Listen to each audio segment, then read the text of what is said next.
Yeah, boom chaka, goose fraba frus blah blah. Welcome back to my channel. To you, nothing much has happened. Well, that's a bit of an assumption, isn't it? How can you know that nothing much has happened? Well, you cannot talk to me about it. But I can talk to you about what has happened in my life. You know, I'm trying to make this as little, what's the word? As emotionally honest as I can, without going too much into anger, without going too much into whatever I could go into. The question is always, what does it mean to be a man? A man of action? Look at this. I haven't shown you. This is my closet. Look at this. These are my clothes, most of them. It's literally almost all of it. And this is, I took a stick, which I already had. And because it's quite sturdy, of course, because I'm not completely stupid, you know, this is supposed to be up here. Because if I would put all of it in the middle, then it would probably break. But if I put the weight, you know, some of it here, some of it there, then it's evenly distributed and I leave the middle mostly free. And maybe that says something about how you could live your life. Now I'm somewhat reluctant to speak in the kitchen because there's an echo. But yeah, I mean, sometimes I record things and then I add an echo myself. As you shout into life, life shouts back. Now, I have to reap, literally. It's the Grim Reaper. Why is he called the Grim Reaper? He's called the Grim Reaper because he reaps your karma, which means at the end of your life, you can look back at what you did, and you can look at all the times you were a little shit and you took people for granted, and then you can say, now reap me, right? And depending on how you've lived your life until now, your attitude will change. When you have the courage to look at the nonsense you have been doing until now, such as all the time just watching movies, such as watching porn and masturbation, but ultimately you can change every day. Every day you can be a different person.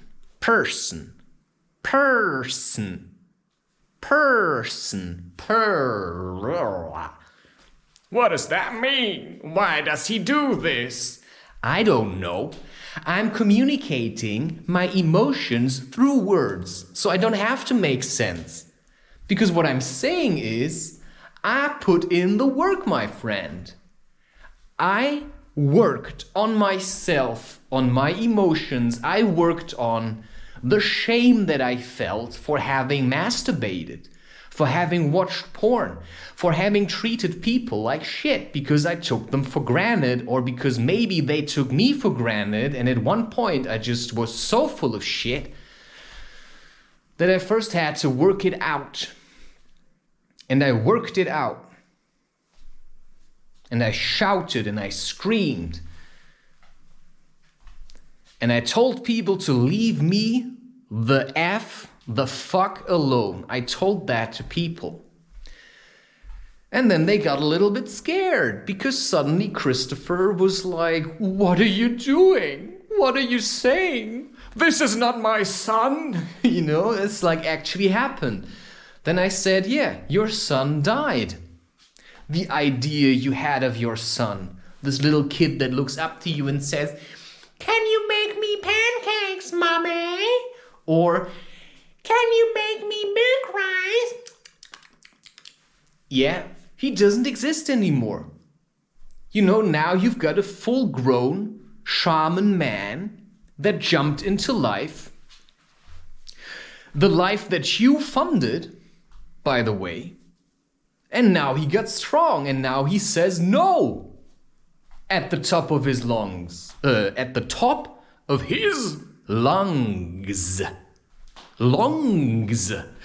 How long can you hold your breath?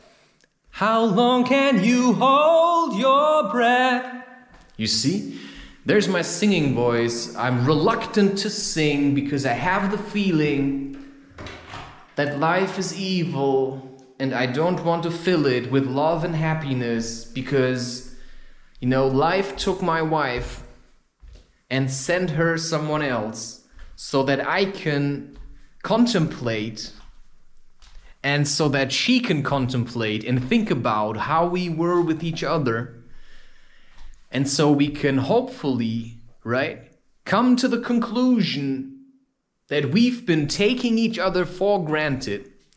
Because when you have someone, it doesn't really matter how you look like or what you've done. The question is, can you look at the person and say, hey, you don't have to say it, but if you realize I really love that person, and I'm really afraid to lose that person, then the question that asks itself is, can you let go of controlling the love that you feel for the person and just let it flow?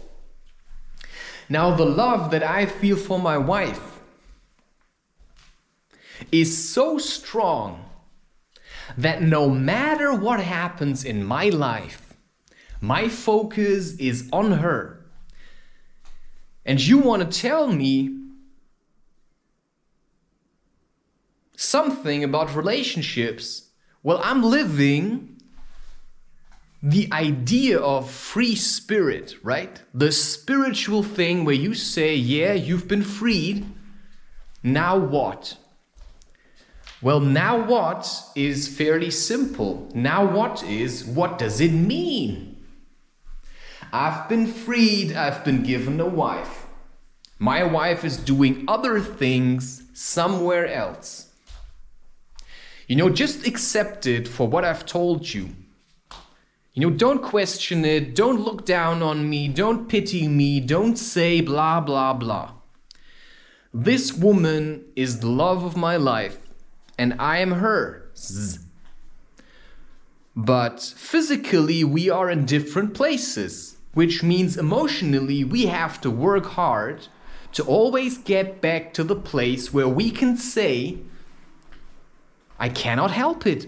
I tried hating her, or I tried hating him, but the more I try to hate her, the more I love her. And that's the way it works. That's the way love works. No matter how much you try to struggle, it's gonna sort out your life. And if you want to call that love or energy or nature, or if you want to call that kundalini, or if you want to call that awakening, you know, I don't really care what you want to call that. All I know is that it's a bloody roller coaster. And that also means for me, every time I go to the boulder hall, I boulder so that I can get closer to her. But every time I go to the boulder hall, maybe I just go there so that I can keep saying boulder hall, because I like saying it. But every time I go there, I also engage with other women. And then I have to ask myself, how much do I want to give of myself to other women? If a woman would come now and she would try to take more of my time and I would like her and all these kinds of things, you know, how strong is my love for my wife because she's not here? But if I would sleep with another woman, she would know it because I would know it because we are one. And that's very strange to be one because nobody ever talked to me about these things. Right? That you, at a certain point, when you really meet the beloved or your lover, like your true love, there is a difference. At one point, maybe, you know, there is no guarantee for this. There is no guarantee. There's also no guarantee that you will recognize who it was that you met or slept with. Now, I've slept with numerous women, but only with one it clicked. It just stuck. It's like, that's it, you know, the key fit. Sounds very cheesy, sounds very romantic. Believe me, it's not. Whatever you think romance is a bad joke. Because life isn't really romantic, it's you either do it or you don't. That's life. So you meet someone and you say, I want her to be my wife. Well, if she doesn't want it, well, then you have to be really certain. Because if she doesn't want it, so you also have to feel. How do you feel if somebody wants to be it? You just have to know. But how can you know? Well, yeah, train your intuition, because I cannot tell you if who you think is your wife or your husband really is. You have to figure that out for yourself, just as I do. Just as I looked at all the things that I've done in my life until now, which is a lot, and I figured out that I really like climbing.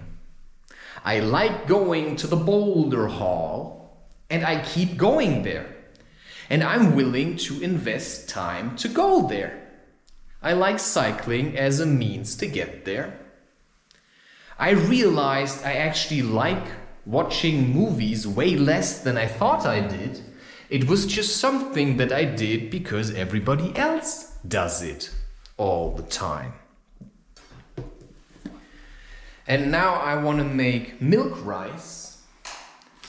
What I can say to you is, I don't really know why I want to make milk rice.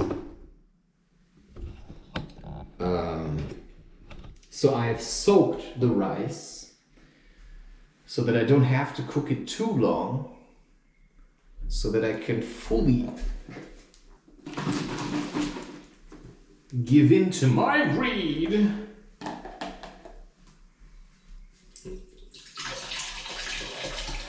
Smells good, by the way.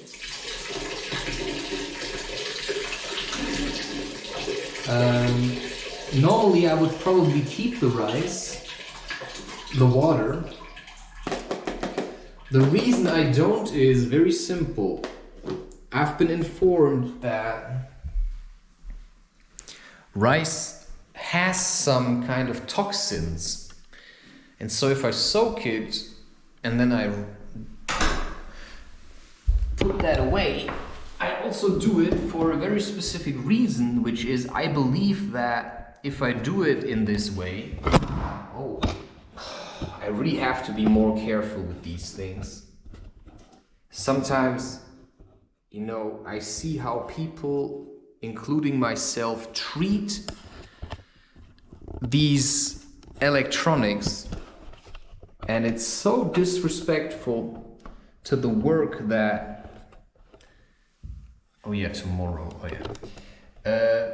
for the work that other people have put into this. It's really, really disrespectful. Oh, wow. wow. So it's up to us to say, yeah, I'm gonna treat this with a little bit more respect.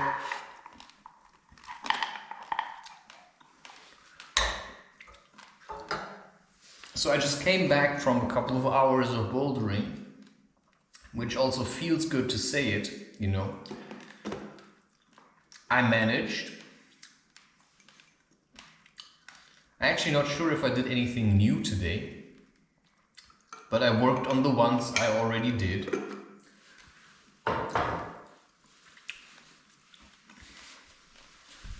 To make sure that I also really learn the full spectrum.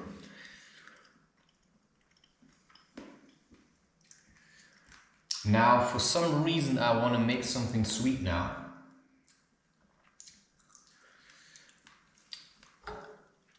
Because I work with my diet and I want to make art tonight. I don't have cacao anymore, so I cannot make a cacao ceremony, which is good. Because that's the way I learn most efficiently, is by certain things I do. You know, if it comes to diet and psychedelics, I try to be as flexible as I can be. With sports, I realized now, okay, there are certain things I simply really enjoy and I really want to keep working on that. So also in terms of psychedelics, you know, I like rapé, I like cacao, you know, and I occasionally like coffee. I also do like, to a certain degree, sugar. Ultimately, yeah, sure, you know, I want to do it less. That's already what I also realized. And until then, I work with it. But I make it in a way that it talks to my spirit. And so I add spices, I add herbs. The spices that I usually use at the moment are spices that also ground me a little. So right now there are certain spices that come to mind which I want to use, but there are also spices that I don't want to use. For some reason, because I feel a little bit greedy now. And that's often the problem if we deprive ourselves from certain things for a certain time. You get a little bit greedy, right? It's like, I haven't had sex for a while. I haven't been with a woman for a while. So sure, I get a little bit greedy. That's how it is.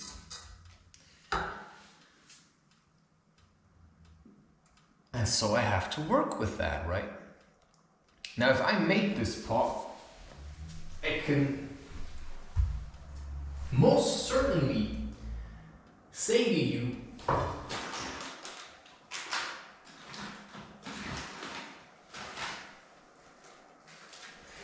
that I will probably eat a lot of it tonight. Because for some reason I have the feeling I just need something to help me fight. I do use sugar to help me push through sometimes. It's not just the sugar, now it's also coconut fat or coconut cream, both actually.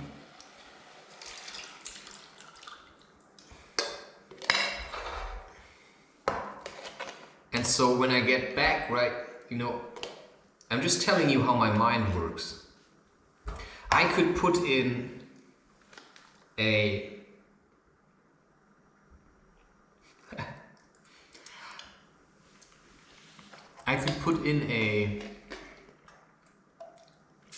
okay, this is just Coke. No, I don't know if you freak out because you have the feeling you're missing something. You know, I know already probably if I'm gonna eat this, I'm gonna get heartburn. Especially because I'm probably gonna eat the whole pot because I love this. This is more like an Ayurvedic spiced sweet rice.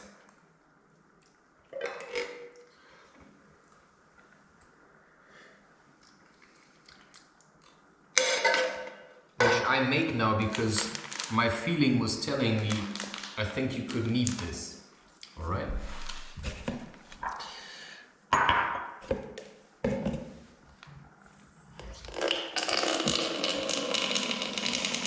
Just as my spirit told me today, I think you could need bouldering. And it was really nice, I'm telling you. It was really nice. So it's something I want to invest in.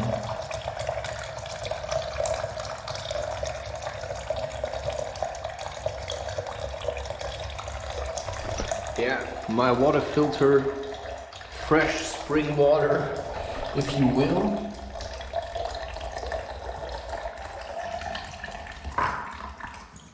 I also prepared this already. And I cannot say at times, you know, how much am I supposed to work? You know, when have I done enough? How many videos am I supposed to record? Because I can basically do this all the time, but I want to do it a bit less. This is garam masala. Now there are different versions of this. This says TRS. And I like it because it actually has no garlic in it and also no salt. It's coriander, cumin, cinnamon, ginger, black pepper, fennel seed powder, clove, anise seed, nutmeg, and green cardamom. And I usually put quite a bit of it in there. Now the idea is also to put sugar in, alright? And I often feel a little bit uneasy with sugar, but for some reason, yeah, all of it? No. I keep some here because I have the feeling I actually want to buy coffee.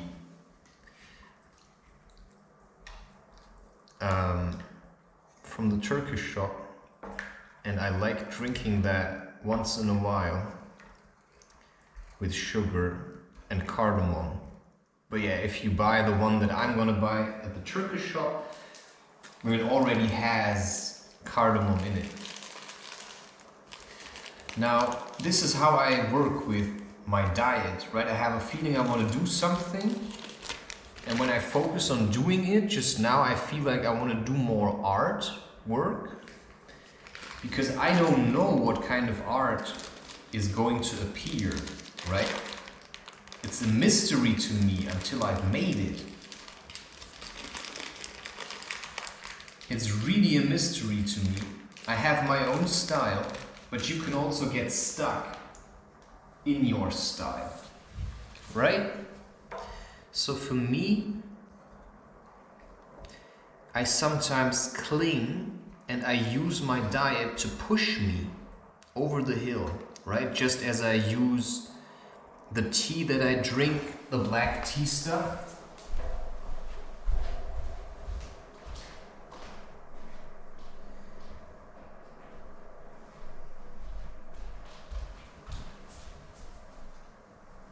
To help me to push through the boulder wall, right? So I also realized when I drank the cacao that suddenly I felt like singing again. So certain foods open you up, while there are other foods that close you more. That's it, right? Some foods open you up while other foods close you more. And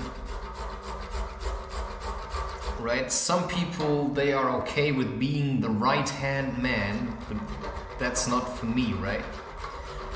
I'm not the right-hand man, you know, I'm the middle kind of man. And I don't know what happened in my life, but you know, I'm carrying to a certain degree my own weight. This is nutmeg now, and I also added cinnamon. But if it comes to these things, to a certain degree, you are also on your own. Because if you don't know what you're doing, you know, I have cooked already since I'm 21 years old. I started my cooking journey. And before that, I always liked making cakes. So I also knew already a little bit of cooking. And I started by making cakes because that's what my mother liked doing. And so I made cakes. Wow, it's hot. Right, I made a lot of cakes. And then I realized at some point, okay, you can also cook other things. Yeah, and then I cooked other things. And then I traveled, and every time I met someone, I tried what they were making. And some things I picked up and I kept them and I refined them, and some things I let go of. But cooking is a refined art, and you have to spend many hours trying and experimenting to find out what diet works for you. And at one point I just realized, you know, I don't eat often. You know, if something comes to my mind, it says like, you know, eat this. I first struggle a little against it. You know, I weigh it with my mind and my intuition, my feeling, and I say, wait, am I really supposed to make it? You know, it's like with the milk rice now.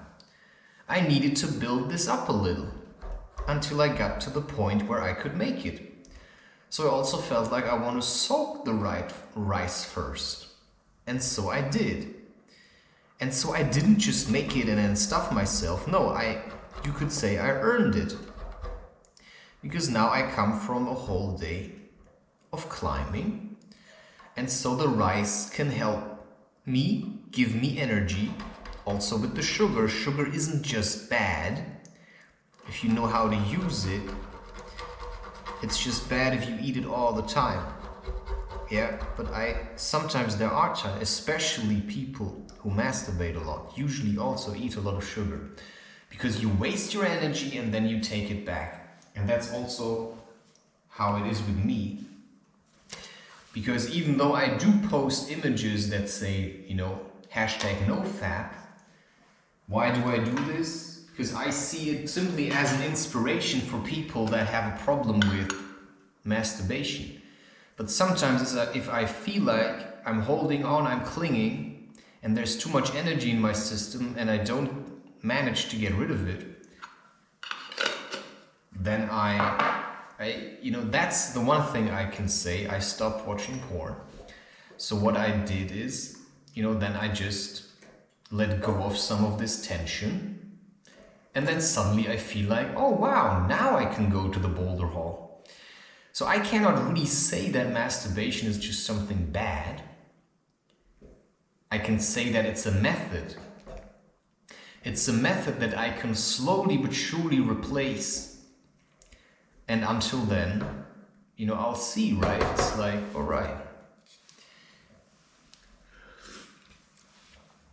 Oh, wow. It's certainly sweet. Right? So, yeah.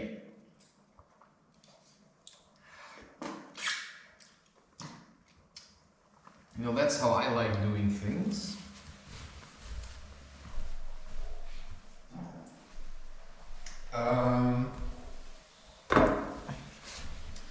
So generally about eating food, it's a riddle, and I like going back to the Sphinx.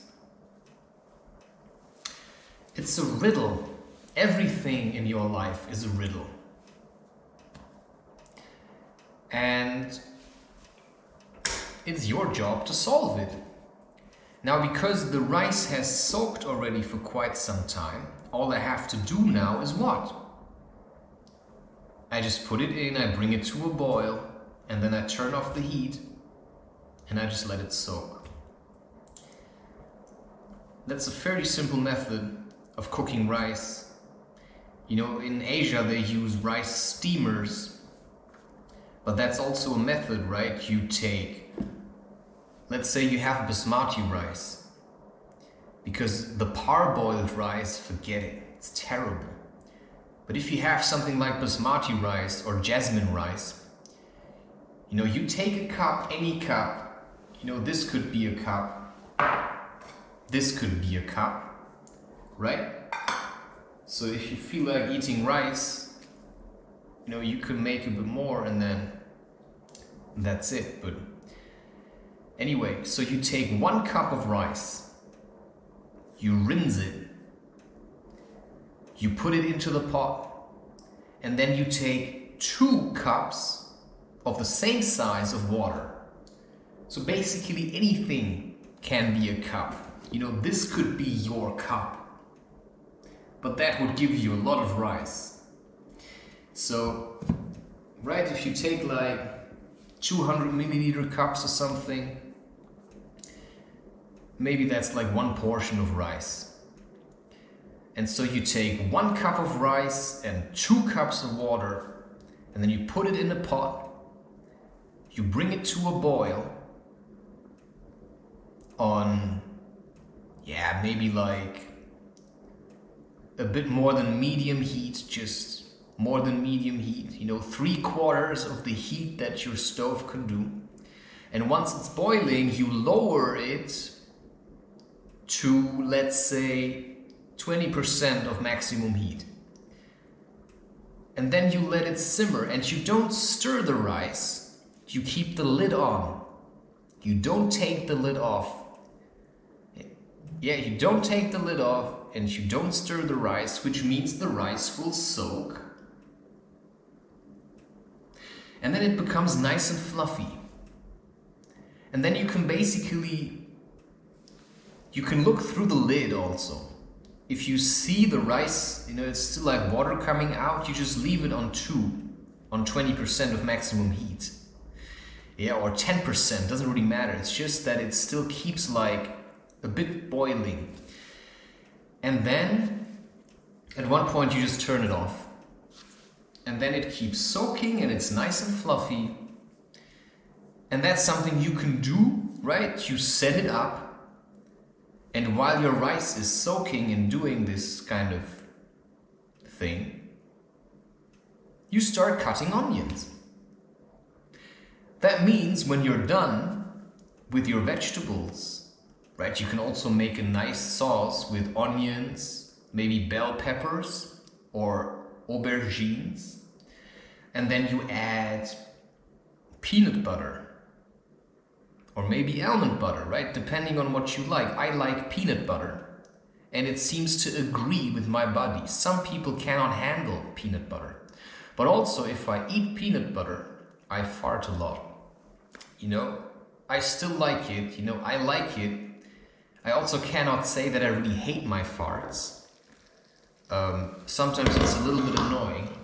Yeah, I'm not making this kind of rice now, so I can stir it however much I want. Plus, if you soak the rice, you actually need less water, which means that the rice that I'm cooking now is going to be a little bit different. Oh, super nice. All right. So, some people, they say they can't cook or they don't want to cook or they don't like cooking. I'm telling you, the best thing, one of the best things I know how to do is how to cook. And I also know how to eat with and without sugar. You know, I'm still a little bit stuck because I'm a little bit of a junkie. So I like, you know, eating foods that rile me up a little. But I also know how to eat no sugar. Both are very important. Like the food that I eat is basically my own food. You know, I buy it, but I make it myself. There's my energy in this pot. And I also slow down the process of cooking, which is why I like to soak the lentils, the chickpeas, which is why I like to soak the rice before I cook it. Because that's like for the ingredient, it gives it time to, right? You know, the rice first has 10 hours to become one with the water, which means it activates the rice. And it also activates the lentils. They start to sprout. And then when I cook them, you know, it's a little bit more gentle. What else is there? Yeah, I like mustard. There are certain things that I like. So I can also use mustard seeds for cooking. So there's a ton of things that one can do. Right? If you like cake, you can also try to experiment. Experiment and try to make vegan cakes. Just to learn, to educate yourself. Try to make sugar-free cakes. You can replace sugar with dates. Or even syrup. You know, it's a different kind of sweet. And if you practice eating a little bit less sugar for a while, you will realize how distorted your taste buds have become. That you didn't even taste the sugar anymore. That's like people smoking weed. If you would smoke weed once a month, you would get incredibly high. But if you keep smoking it every day, it doesn't have the same effect. So if you drink a coffee once in a while, it's much different than drinking it every day. And so what I learned is to simply resist certain foods for some time. So I never drink energy drinks. I make my own. You know, I don't buy iced tea. I make my own tea because black tea often is the basic ingredient for iced tea, but they add a lot of sugar. The sweetness from my black tea comes from sweet wood. And then I add ginger, so it's more like antibacterial and antifungal, which helps my body to channel energy. And when I go hiking or climbing, I drink this tea and it keeps me going, it fires me up. So when I go to the boulder hall and I boulder and I make a break, yeah, maybe today I drank a coffee, I put sugar in it. But afterwards I drink that tea. And it keeps me going, it keeps me in flow. For whatever reason, that's just something I realized because I've been drinking this for a while. And I know why I drink this. Instead of drinking coffee all the time, I can drink 1 liter of this tea. And I feel much better than if I drink a liter of coffee. Coffee is very toxic. It's very hard to manage. It's very hard to be balanced. Right? But in the end,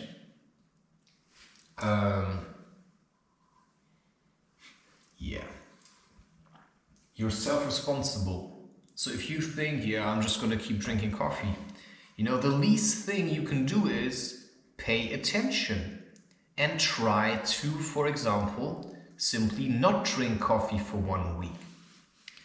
Try not to drink coffee for 1 month so that you at least know how you could feel without it and how much of how you feel is actually the coffee. You know, that's what I did. And I seem to be doing all right, I think. So, right, it's like a friendly reminder, if you will.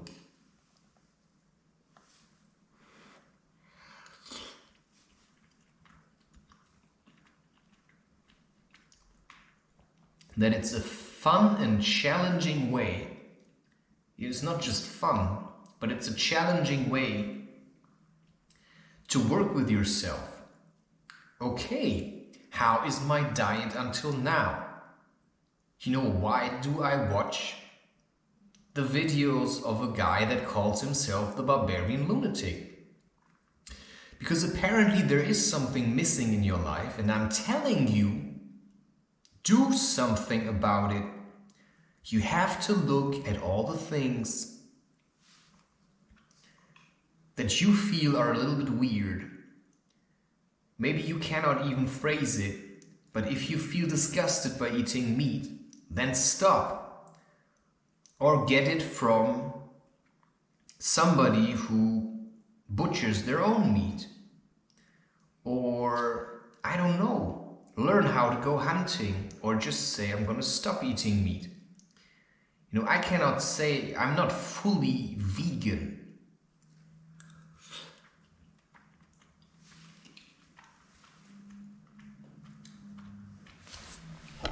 There is a part of me that likes meat, certainly.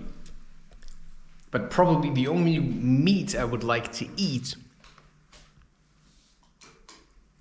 is the meat that I hunted myself. And at the moment I cannot really see myself doing it. And I also feel like, you know, I'm alright also without it.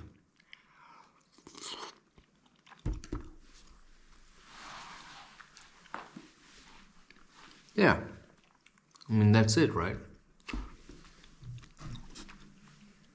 You have to figure it out for yourself. You know, I just don't put on the heating in this apartment. So what, if it's cold, then what do? I drink ginger tea. I eat something with cinnamon because it warms you up. You know, other people, they just put on the heating. And then they go and eat empty carbohydrates that have no effect whatsoever. They just eat sugar and bread.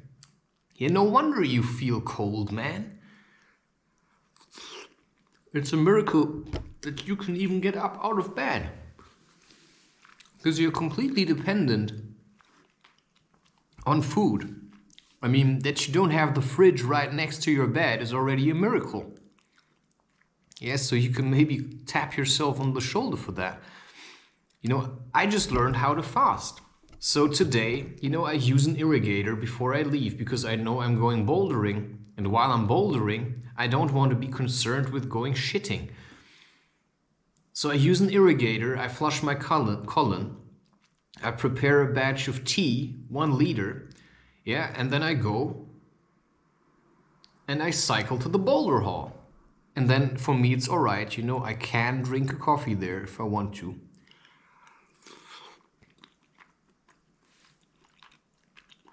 But I was already high. Just by fasting, I get high.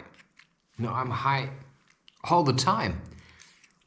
So I'm actually, the reason also why I'm eating this, partly, is just for pleasure. It's just for show. Because you don't really have to eat anything.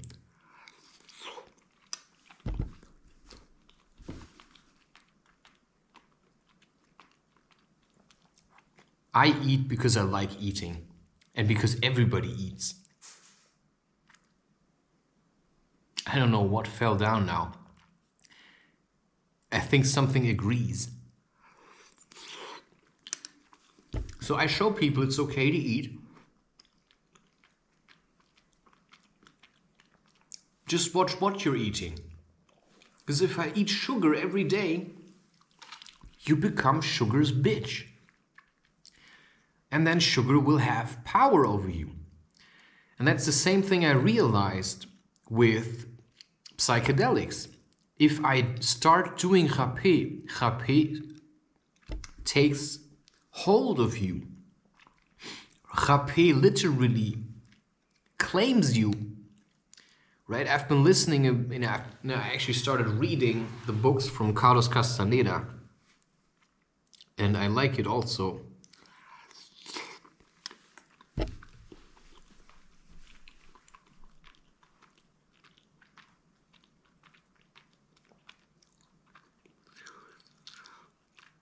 Because when I read. But when I listen to an audiobook, I feel like maybe I can do something else next to it. But when I read.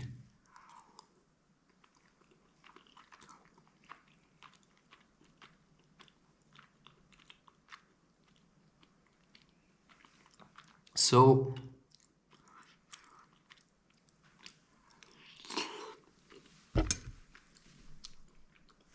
what he says is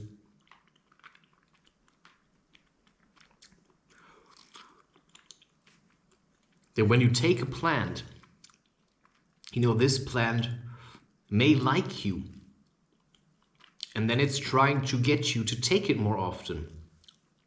You know, and he describes it, you know, the devil's weed is like a woman. You know, it's going to flatter you. Oh, you're so powerful. You know, that's how women, it's the games women play. Oh, you know, that's why politicians, you know, they like to be flattered. They flatter themselves. They're idiots. They're weak men.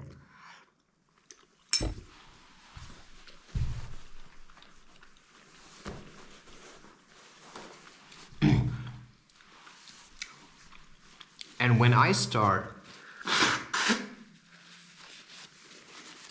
taking rapé, I take it until it's gone. The same with ceremonial cacao. Every time I start, I keep drinking it until it's gone, so that I don't have to worry about drinking it anymore until I order it again. And that's why if I have sugar at home, you know, I don't buy 10 kilos of sugar. You know, I took some from my mother now, just like half a package. And I know that for a while, then as long as until it's gone, I will have sugar at home, but then I will just not buy any anymore. And the same I do with coffee. I drink coffee for a while. And when it's gone, and then I don't buy it anymore because I also practiced letting go of these things. So I don't always have rapé at home, because when I have it, I know I'm going to use it, and I'm going to use it. Why also? Because once you open the bottle, you either use it or you might as well chuck it away. You know, some people, they don't know, they're intimidated by rapé. So what do? They just have it lying around at home. It's so stupid, because if you open it, there's a certain amount of time until the energy is just dispelled. So you have to use it, or otherwise just chuck it. If you realize it's not for me, then just leave it. I went through 1 kilo of cacao in, I don't know, less than a month, certainly. Not because I'm just greedy. Maybe I am. But I also know what I'm doing. I have a fast pace. And if I feel like I'm clinging, then I keep pushing it. I keep pushing it, I keep pushing it, and keep pushing it until I'm at the next level, right?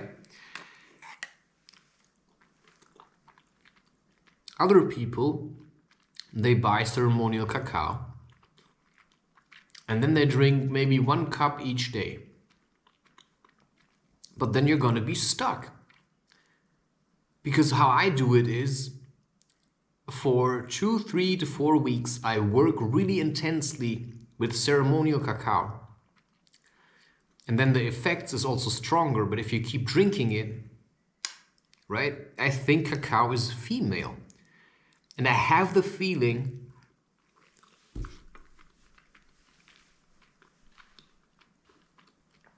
rapé, I don't really know what it is.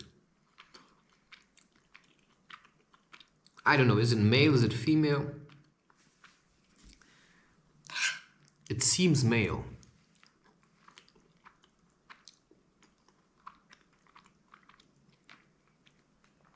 Cannabis, I don't know, is it male, is it female? What is ayahuasca? Maybe all of it is both? But I still like rapé. But once in a while. Once in a while. I like cannabis once in a while. And I can go months without smoking or eating it.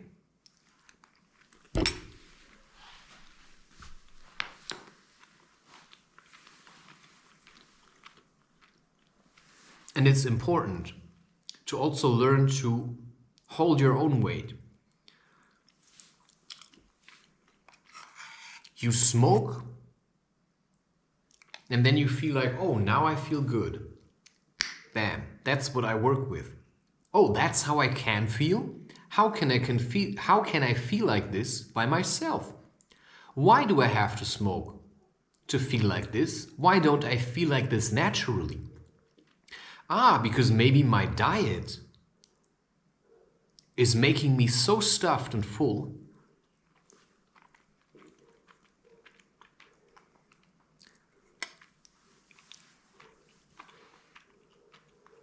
because the way, when you smoke cannabis and you feel good and relaxed, this is actually the natural way of feeling. It's like not even close, but it's more natural. But then the plant is doing the work.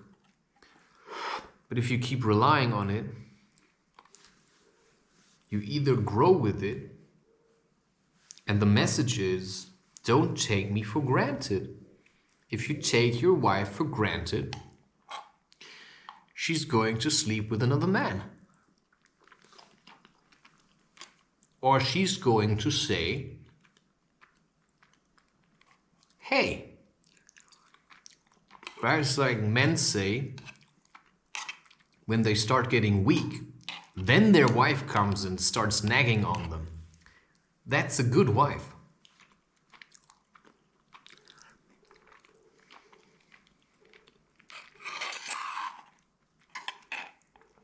If you have a partner that's pushing you, that's a good partner.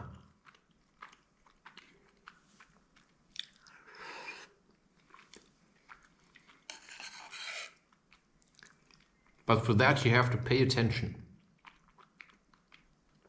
And you also have to know how to take care of yourself. I know that by now. Financially, I'm still a little bit wiggly, but I keep doing my work. And whoever gives me money, I just see that it's a donation. Because if you give me money, you can't really expect anything from me, because you don't own me. So if you give me money, you give me money. And that's just one thing I would like to speak about. Because I was talking to you about...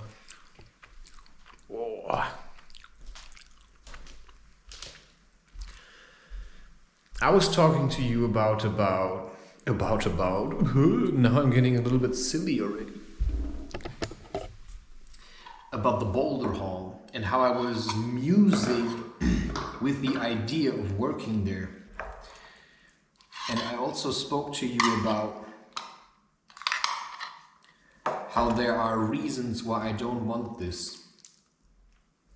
And these reasons are very obvious to me.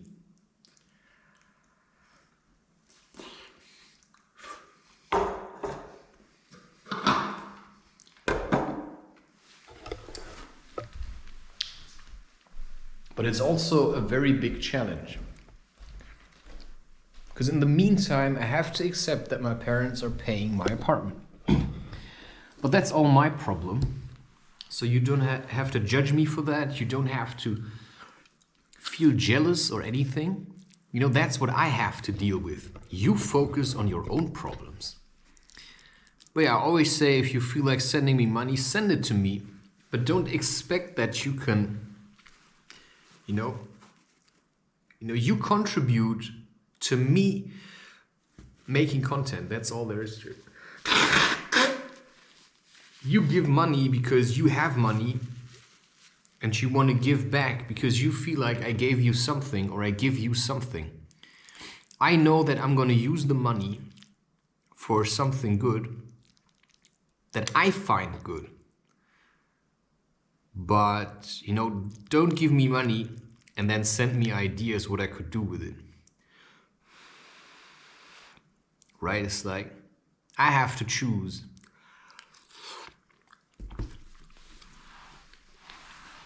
And so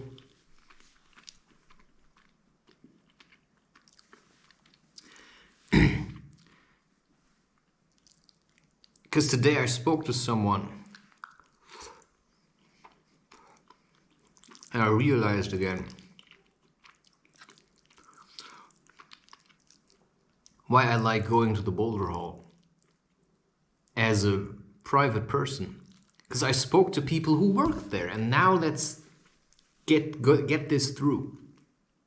If I would start working at the Boulder Hall,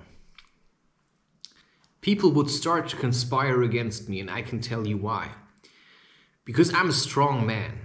I had this already at the cinema. If I go there and work there, then people will think they can push me around and control me. And then they will try it, and I will say, leave me alone. Right? It's like, what do you want? Do you want to do this? Do it yourself. And I already met someone today, and he's like, yeah, you know, I'm like his right-hand man. You know?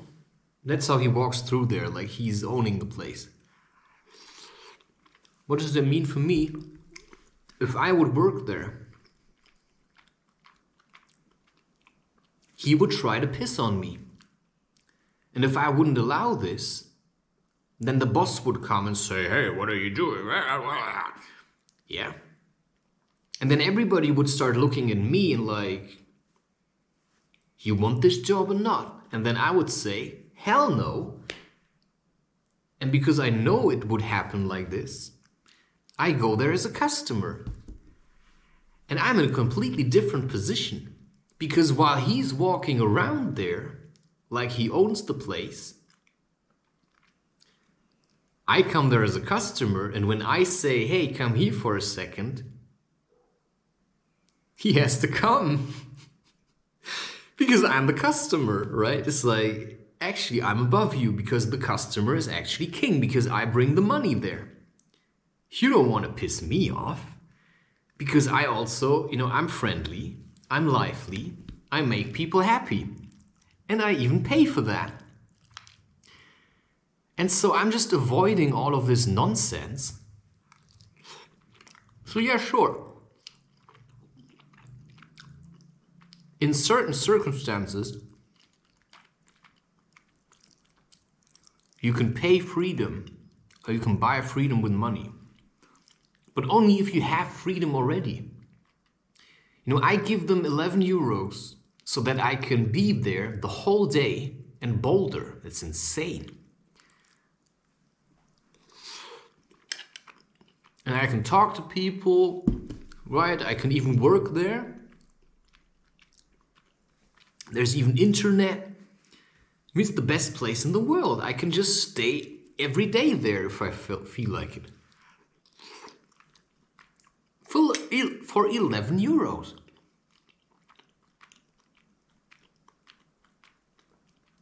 So if I would be a homeless guy and I would manage to get 11 euros,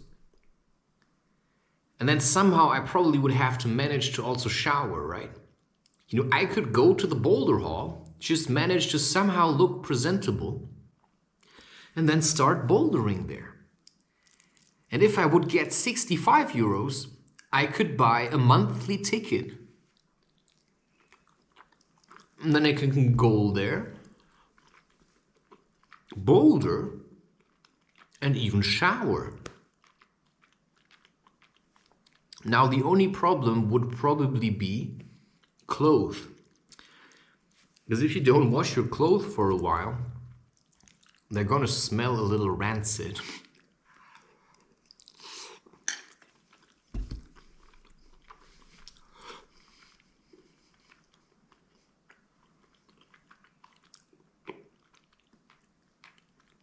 Because that's what I learned.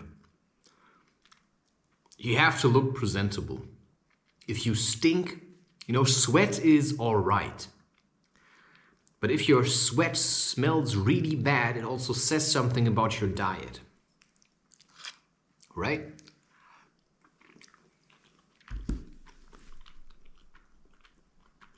And that's why,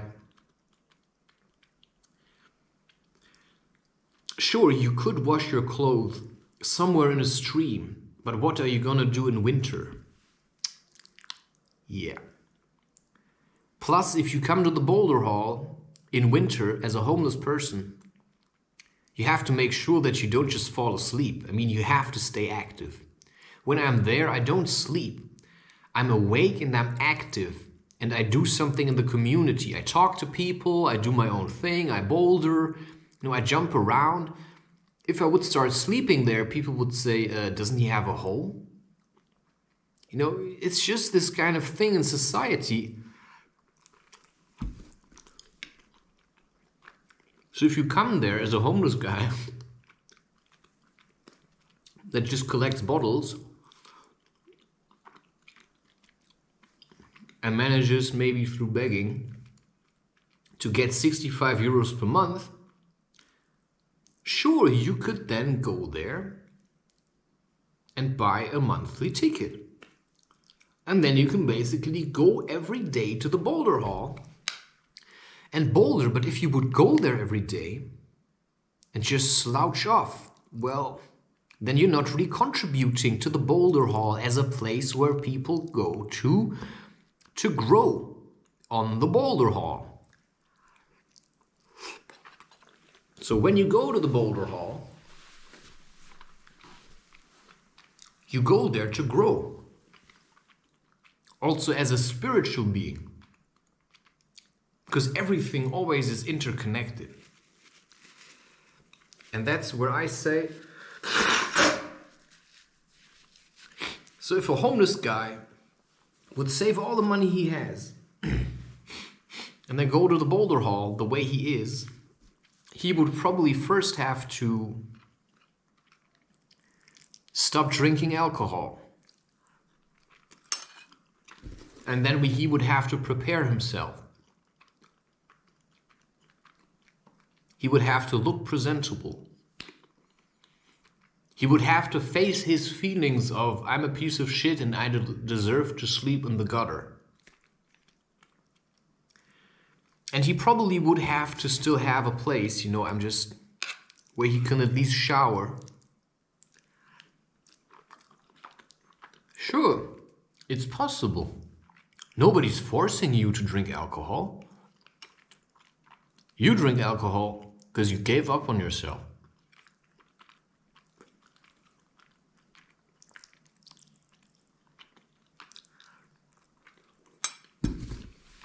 Right? So, it's about fighting. A couple of days ago, sometimes I meet young women or women in general, and I think, wow, I could have sex soon. Now I have my own apartment. I can just invite women and have sex here. And then I bought condoms, because that's a sensible thing to do. But then I realize, wait, do I want another woman to get in between me and my wife? Because all the art that I've been making was also inspired by her.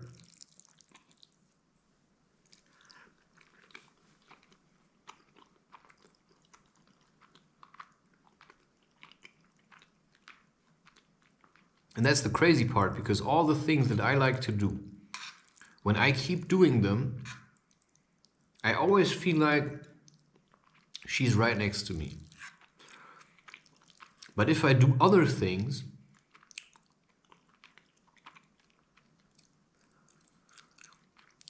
I feel like I'm getting further away from her.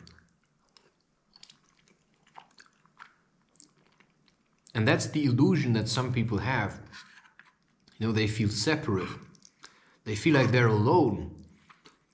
But who's walking with you? Because we are all in this together. And there are some people where I feel more indebted to than others. So if I would, it's not even just what I do to myself also.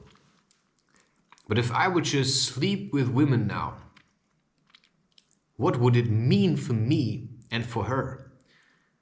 I would play with whatever she feels. I would take it for granted that there's a young woman that really wants to love me, but maybe doesn't know how, or is still trying to find the courage. However much you think that's a delusion, I don't really care, because for me that's reality. Right? For me it's reality that people think what I say is a delusion. But that's their problem. Because they don't even trust themselves. So how are they supposed to trust me?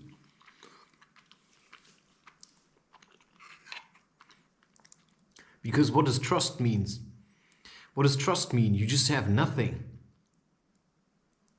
What do you have? If I take your house away, what is left? It's like realizing what you are, or what you can be, and then living accordingly.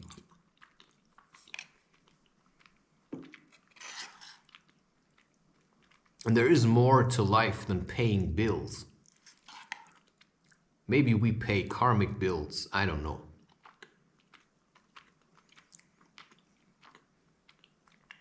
Right?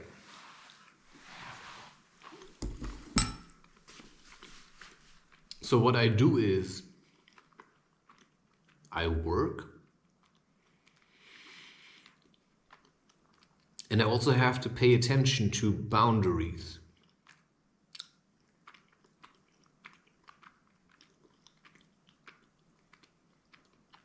Because as soon as I go bouldering and there's one beautiful woman,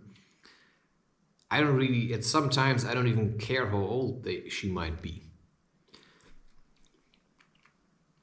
Then immediately I go, my mind goes towards, oh, maybe we could have sex. And then I realize, but what's the point? And then I try to imagine where she is in life and where I am. And then I think, would this lead to having a family if I would sleep with her now? What would that mean? That I would throw my wife away and take someone else. But then I would have to stick it out with her, and she might not want it. Whereas my wife is already in wife training and I'm in husband training. And because I know that and I feel it, it doesn't mean it's less scary. It's very scary. But everything that scares you is also a little bit exciting. Because what's the worst thing that can happen right now to me? I'm just going through this in my own mind. If I would live my life like I already met my wife and we're gonna meet one day, and I don't know when, but I'm trying to be the best man that I can be because I met a woman that I felt such incredible love for. Nobody, no amount of words could describe this. Everything I've done since I met her was born from the love I felt for her. So even if I would never ever meet her physically, maybe until the die, just before I close my eyes and death takes hold, I just see her and I think, there you are, and then I'm dead. Even if it would be so, she would have touched my heart so much that I wanted to become a better man. And that includes, sure, I meet many, very many pretty women. And I could have sex with them. But every time I think about it, I think, would I want to have a family with her? Maybe she should just live her life. Maybe I'm more like a brother, right? But do brothers and sisters cuddle? That's what I think then. That's the kind of ideas that jump into my mind. Where are the boundaries? Because sometimes you meet young women, they're like 18, 19, and maybe they're not looking for husbands, but they are looking for men so that they can I don't know. It's like a father figure, a bigger brother, somebody they can trust that doesn't want to sleep with them and then throw them away. Because a lot of men use women as a kind of a handkerchief. And if too many women have been used as a handkerchief, the same is true the other way around, right? A lot of women use men as handkerchiefs. And a lot of people use children as handkerchiefs. And there's even children that use other children or other people as handkerchiefs. Every time you think you're better than someone, it's like you're blowing your nose into them. You think your thoughts cannot be heard. Of course, everybody can hear your thoughts. They're not a secret. Just most people don't say anything about it. Right? And not everybody hears them consciously, but I hear them consciously. Sometimes I hear people's thoughts screaming, help at me, and then I go there and I help them. Just by opening up, by saying, hey, who are you? What are you doing here? And so sure, I meet a young woman, she's like 19, where's the boundary? Maybe, we start being friends, maybe we would boulder together. And maybe one day she would invite me in my home. It's a possibility, you never know. And wow, now suddenly I have condoms here. And wow, maybe she would get closer to me and start kissing me. What would I say? Would I say no?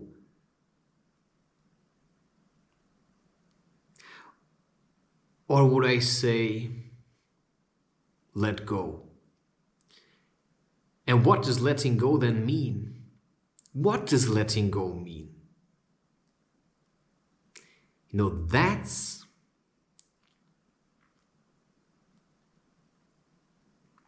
very complicated. And then it says, this is not your home. And what does that mean again? Am I still supposed to go to Amsterdam? But I really like being here. But I also feel like this time will come to an end. Only when, I don't know. So I cannot really say what would happen if I would meet someone, like a young girl, and she would fall in love with me. It doesn't really matter because I can love someone without having sex with them. I do that all the time, right? I love my parents, right? I just can call them like this. It doesn't really matter. I can love my father, I can love my mother, I can love my sister without having sex with them. So I could love her, but now she's not family and she's very beautiful and she's very flexible. And she's very, very attractive. But then you have to say, but she's also very young. So in the end, you just see what's gonna happen.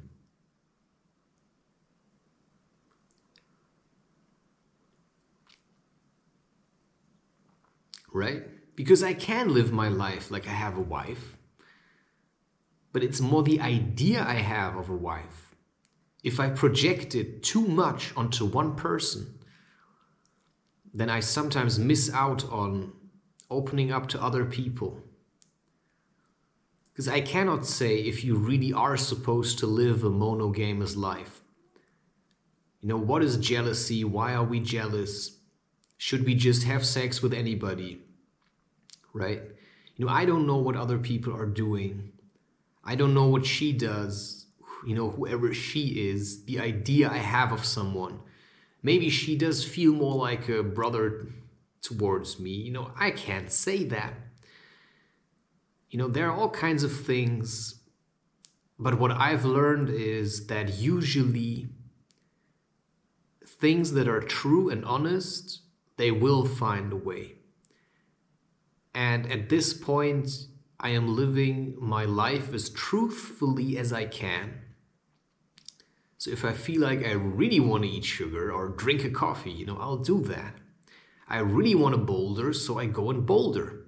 I feel like the only work that I want to do is the work that comes out of my heart, that I can give freely, without remorse, without feeling like, somebody told me to do this. And that's the point again. If I go to the Boulder Hall and I work there for someone other than myself or God or life, then what would happen is, then people tell me, they barge into what I'm doing. And I cannot allow this because I'm channeling energy. I'm transforming. I'm a shaman, man.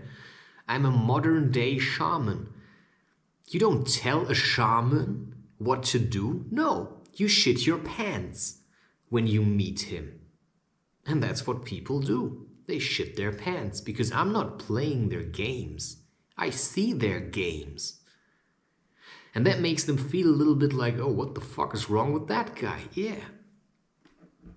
What the fuck is wrong with that guy? I've seen death, mate. So yeah, sure. The rules of the game are fairly simple. You do what you came here to do, and you do it without stopping. You may sometimes falter, you may sometimes stumble, but you pick yourself up and you keep going, right? The goal is to love as many people as you can without getting sucked into them. So in this cave, I'm a man, right? I come back here to remember who I am. But that doesn't mean I cannot get into weird situations where I feel like maybe I have to help someone. How would it be if I would, invite someone here, we would do a cacao ceremony together. And somehow I feel like, or she comes closer to me, how much, how far do you go? Do you cuddle? Do you stroke her? Or is that already too much? Because if I start touching a woman, I can tell you already she would probably want to sleep with me. So I have to think about this beforehand. Do I just keep sitting there and tell her to pick herself up and start doing planks? But if she's here, right, there's like almost no way this wouldn't end in sex. So I have to be very careful who I'm going to invite. But also not too much. But there is a certain point because it's a fine line that we're walking. And sometimes you just have to live your life straight edge. In terms of women, there's a very fine line between, hey, what a nice guy, and yeah, he's just a playboy, he's screwing around with all these young women. Because at this point I say, if I sleep with a woman, then I have to take responsibility for her. So, for how many women can I take responsibility? I feel like one is enough, right? It's already a challenge to love one woman. And now comes the other question, right? How much patience have you got? Because just imagine, I start taking home lots of women, and then I just see what happens.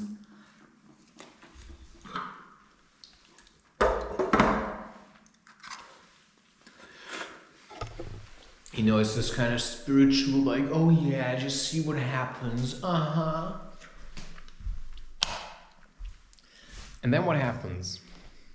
I can tell you what happens. Because I sent my wife my address. If I would do that, I can tell you what happens. I would be here one night. I can already see it happening.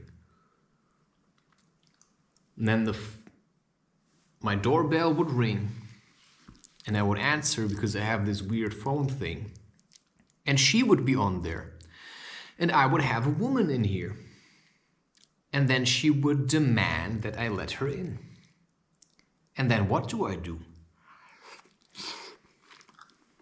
Because now I dragged another woman between me and my wife. Which means that whichever woman I dragged into this is going to feel the wrath of my wife. Or I'm going to feel it. Do I want this? Not really. Because I know how angry my wife can get. Like, she would tear me to shreds. But I would rather have her tear me to shreds in a like nice and sexual tantric way. Instead of a I will hate you for the rest of your life way, right?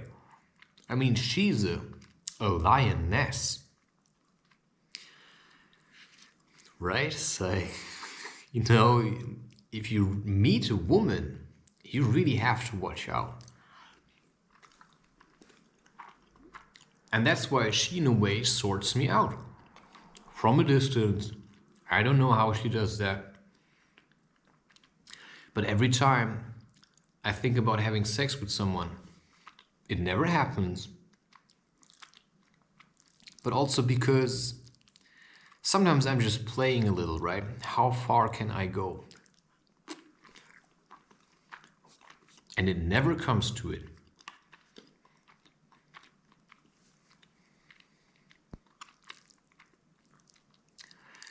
And there's a part of me that really knows that on a spiritual level, she's scaring these women away.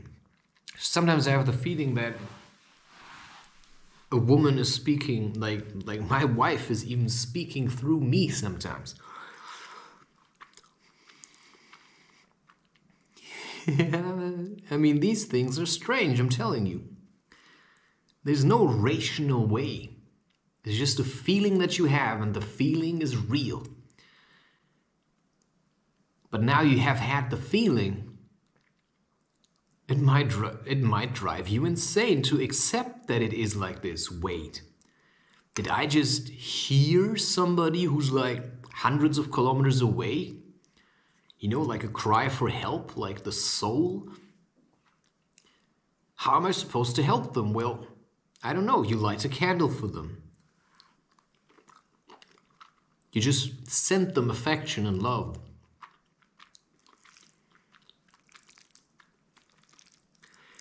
And I can tell you that I hate this. A part of me really hates this. I don't like it that my wife is doing other things. I don't like it that she's spending time with other people, probably even men. You know, I cannot say that I really like this. I really cannot say that I like this. But at the same time, I also speak with women and I know how to draw the line. So why shouldn't she be able to do the same? Because the fear that I have, that she doesn't know how to draw the line.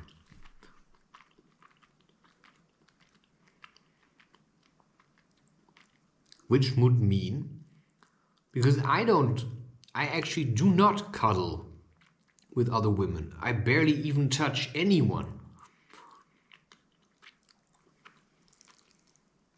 Because I have a good energy, but I also make sure that it stays that way.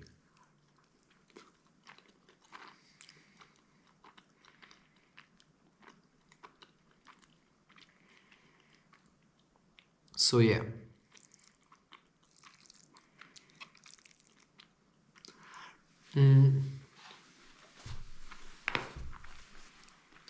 Yeah, not quite sure why I'm doing August now.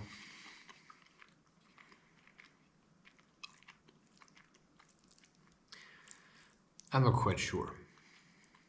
But I'm certainly stretching out making these videos now. I also don't know if it's going to be one video per day. For how long? I don't know. I just don't feel like making music at the moment.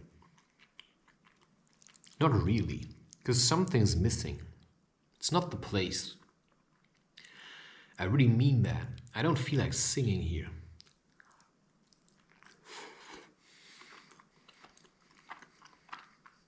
Maybe I'm just waiting until people got a little bit used to my presence. And then I can sing.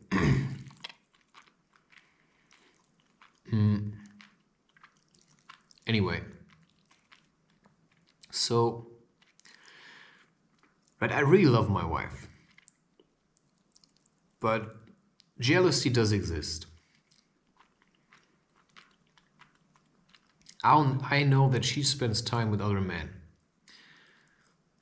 But what if she spends time with other men and she's thinking about me?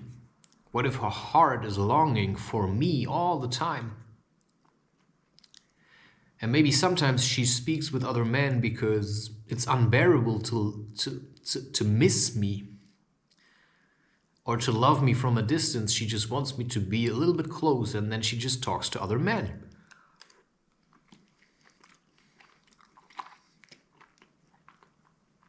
Because that's what I do. I engage with women. But I draw the line. I don't flirt with them. Right? I have a normal conversation. I don't flirt. What's a flirt? It's like, yeah, I don't do that. I don't flirt. Because it's dishonest. You either want something or you don't.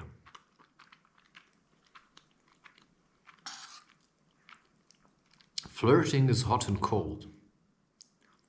It's a waste of time. When I engage with people,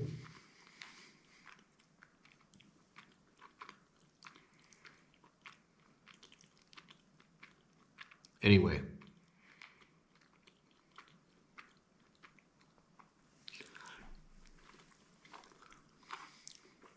yeah.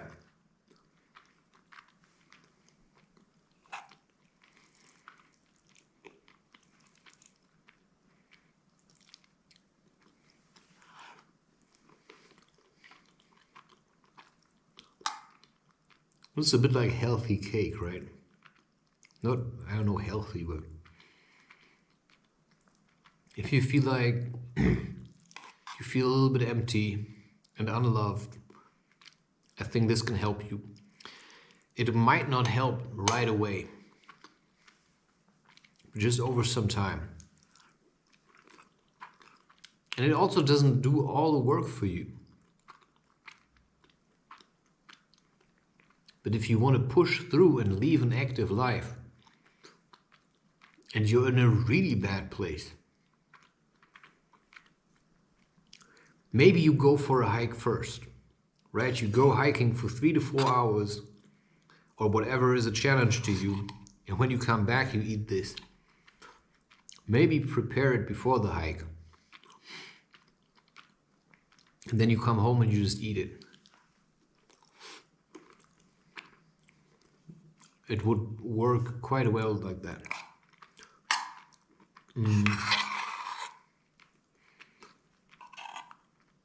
So you see, there are a lot of things that keep coming back to me. But I also learn how to deal with these topics a bit more consciously every time. Every time I meet all kinds of women, I realize, okay, how am I supposed to be now, right? Is this like sex, cuddling? No, it's more like, hey, who are you? Hey, I'm this guy. I'm this woman. Okay, we can just speak just like this. And that's also the beautiful thing about at least feeling like I have a wife. I think I have one, right? I said I have one. But it gives me the freedom to talk to women without having to flirt with them. I can go home. I don't even want to take them home. Why? Because my wife already lives here, her spirit. Because I think of her, here I can love her freely and openly.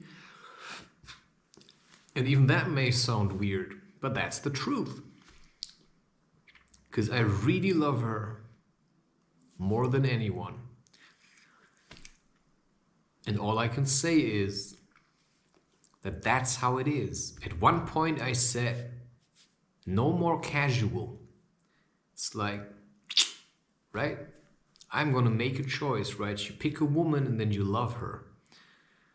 So no more one-night stands, no more casual sleeping around. You know, I don't know why I bought condoms. I cannot really say. As much as I would like to be straight edge, right? There's a little guy in me that also wants to just play around, right? So I can't really tell you how strict am I gonna be. Right, it's like, how am I supposed to know these things? Until now, nothing came up. Until now, nothing came up. What does that mean? It means that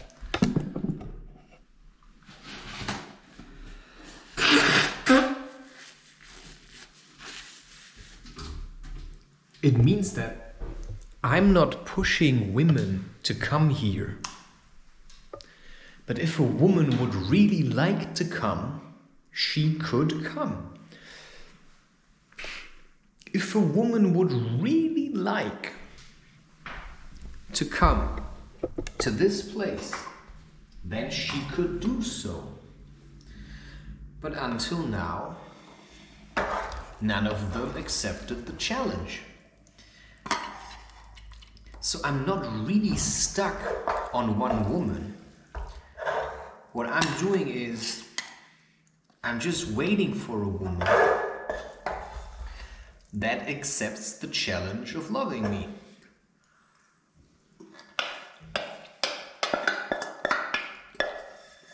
And that to me is enough.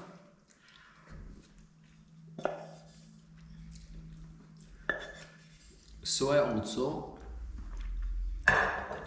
expect certain things of a woman. Because I could love any woman, also from a distance. But if I feel like she's not really interested, then what's the point, right? What's the point? Right? As much as I would like to be the guy who just waits all his life, I don't think I have that kind of patience.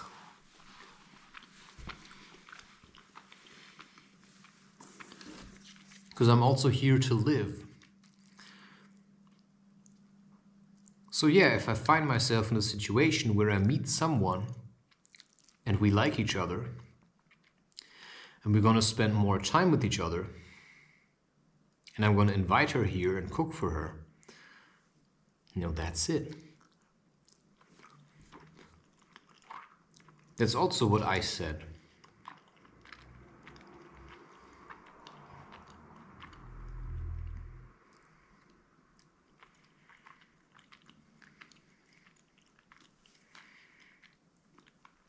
Some women also just don't want it. And if they don't have the courage to say that they want it, then what good is it that they want something if they don't have the courage to grasp it? And that's what I'm facing, right? I think there is a woman that loves me, but she doesn't have the courage or the balls to come out into the open with her love, which means to me it's basically meaningless. Because it's just stupid. It's child's play. That's what it is. And that's why when there is a woman in front of me and she says, hey, you know, let's just spend time together, I would say, all right.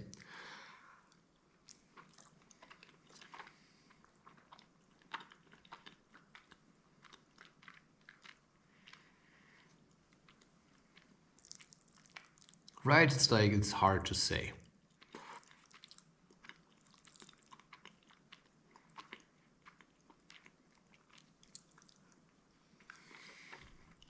Anyway.